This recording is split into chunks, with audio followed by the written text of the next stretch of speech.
39 here. 21 before 9 digital, and we're timing out to check in on your money and find out how Wall Street's doing for you, your IRA, and your 401k this morning. We always go downtown to check in with what's going on with the offices of Statler Financial Services. Phillip Statler standing by. Phillip, good morning. How are you? Good morning, Dave. Hey, doing well today. How about you?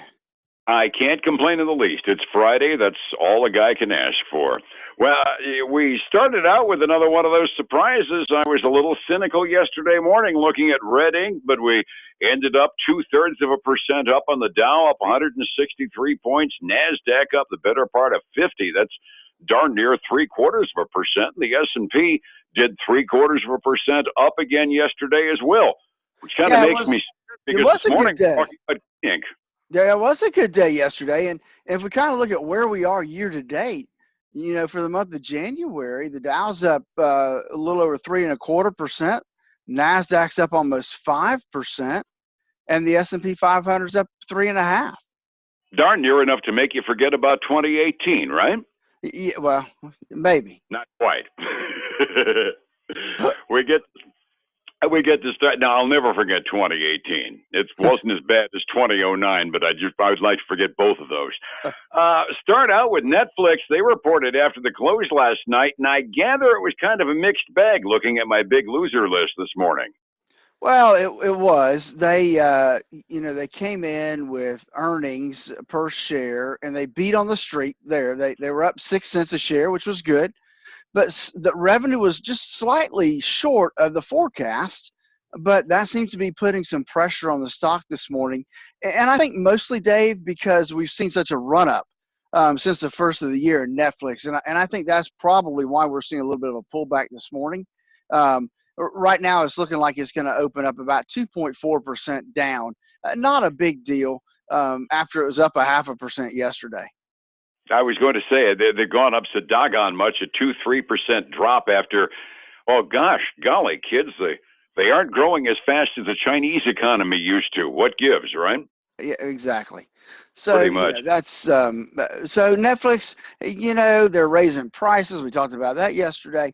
So hey, it doesn't take much for them to add that back to the revenue. Understood. My tip sheets did not include half the reports that you had, but a bunch of household names did report early this morning and after the close last night. One that caught my eye that you mentioned that I didn't have, but you did, included American Express as we keep the financial cavalcade going. Yeah, American Express, they missed by about 6 cents a share, and their revenue was also down compared to what the forecast was. And they've been hurt by higher expenses as well as they've had to increase their reserve for credit losses. And so, yeah, those two things have put a little damper on American Express. They're down about 2.3% this morning. That's kind of smart as well. They're one of the bulwarks on consumer finance. I'm not hearing much that I like out of the financials so far this year as an overall picture. Well, let me give you a couple that are a little better. How about SunTrust? They're a regional bank. They're not a national bank, but they're regional. And they came out and beat by about 13 cents a share. Revenue was well above forecast. And so they're trading up today. About almost 4% this morning before the market opens up. So there's a little bit of a shining star. They are down.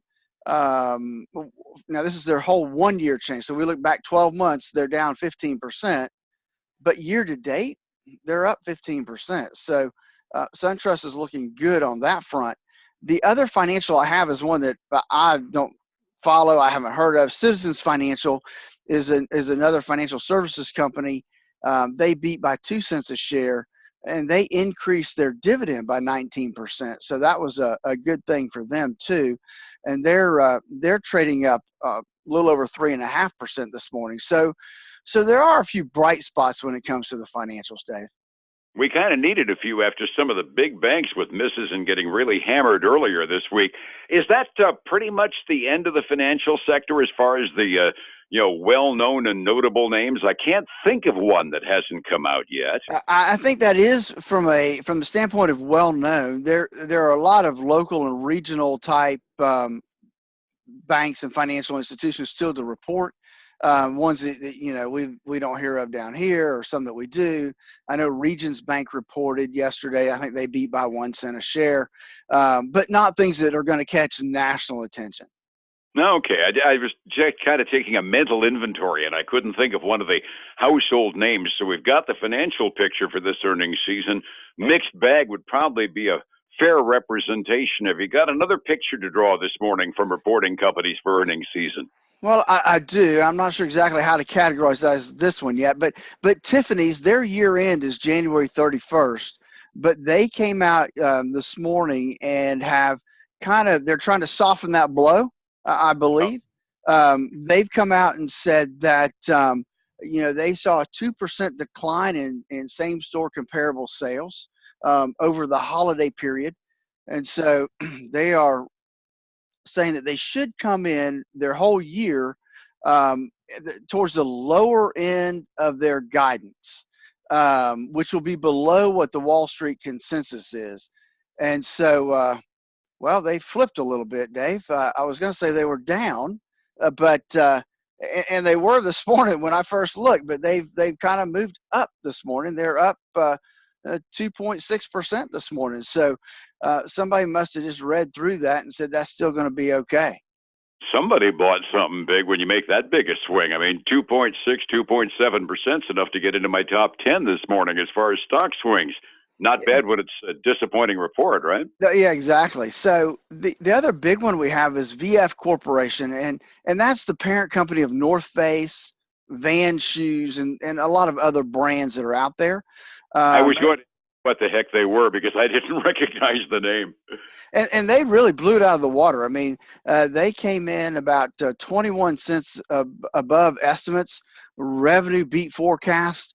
They also have raised their full year guidance, saying they're getting strong demand for their North Face apparel and their Van shoes. Those seem to be their leading brands right now. And they've got to be on your big winners list. They're up 9.25% this morning. Yeah, the select list I've got, they're number one on my big winner list this morning. I'd categorize them as consumer discretionary. And if it hadn't been for Tiffany's with a mixed bag, I'd say we're starting to get a decent retail picture. But mixed bag's about the best we're going to get so far this week, right? I think so. And to kind of finish it up this morning, Dave, I've got JB Hunt Transportation. They're the trucking company, and they had a great quarter. They beat by 30 cents a share. So that was a huge win there. We don't have revenue numbers yet, but they're trading up about 4% this morning. Okay. I'll take more positives than negatives, which might explain the green ink I'm seeing early on. Tidbit of information for everybody. Martin Luther King Jr. Day is on Monday. My listing shows the stock market's going to be closed. Phillip, do your analysts say anything as to what we're likely to see as a reaction to not being able to throw money around on a holiday? No, I'm not seeing anybody even mention Martin Luther King Day yet. But it's going to be a day where the markets are closed here in the United States, but there still will be world markets that will be actively trading. Which generally I know means the end of the day before we close, when other markets are open and ours are closed, a lot of money tends to go off the table in the last hour or two of trading. And I haven't seen in my tip sheets either any predictions as to what investor moods are going to be like toward the end of the day today, probably because you can't predict them between the opening markets and the close inside of a day anymore, can you? Well, no, it's getting tougher and tougher. I mean, yesterday was a good example of that. I mean, we started up to the downside yesterday, and we ended up in awful good territory. Speaking of which, we're 45 minutes before the market opens up this morning. I'd mentioned earlier, makes me nervous after the turn we did yesterday because we're starting out in the other direction today. 45 minutes before we do open, Phillip, where's the green ink going so far today? So, Dave, the three major indexes are heading up. They're green. The Dow's up about 150 points, which is about 0.6%. The S&P 500 is up about 11.5, which is getting close to 0.5%. NASDAQ's up 34.5. It's up about 0.5%. We're seeing this morning that gold and silver are both trading down about 0.8%. Gold's down to $1,282 an ounce. Silver's down to $15.42 an ounce. And then crude oil is ticking back up. It's up 1.19% from where it was yesterday at $52.70 a barrel right now. Was that an inventory issue? I'm trying to remember what the oil inventories were the other day. The inventory that I saw was down a little bit from the month over. There was my report didn't show any expectation. It just showed the actual report was down about 2% from where it was the month before.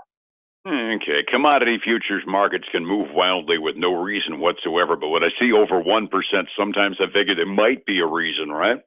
Well, yeah, and I'm seeing it at the gas pump. I mean, I filled up yesterday, and you know we were getting close to $2 a gallon, and now we're back up to 2.20 in that range. Oh, slap your face! I don't like hearing.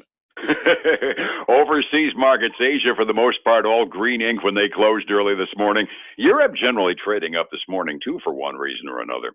Phillip, somebody need to figure out how to stabilize a retirement plan. You're the guy to go to. How do I find you on the phone? Give us a call at 382-0037. Follow us on our website at statlerfinancial.com. You can see a lot of my radio shows posted there. And then join us every weekend for the Statler Financial Radio Show, noon at Saturdays, 10 a.m. Sunday mornings on the sister station News Talk 730 a.m. And let's not forget, these reports get rebroadcast on your Facebook page these days as well, right? That's right. Yep. Follow us on Facebook at Statler Financial Services, where we are starting to post these updates every morning, just in case you miss them. And we share them with folks. And so we include Dave on that, so everybody that's tagged to him can get access to those. And I'm personally grateful that you don't use the camera on me. Well, we might work on changing that one day, Dave. No!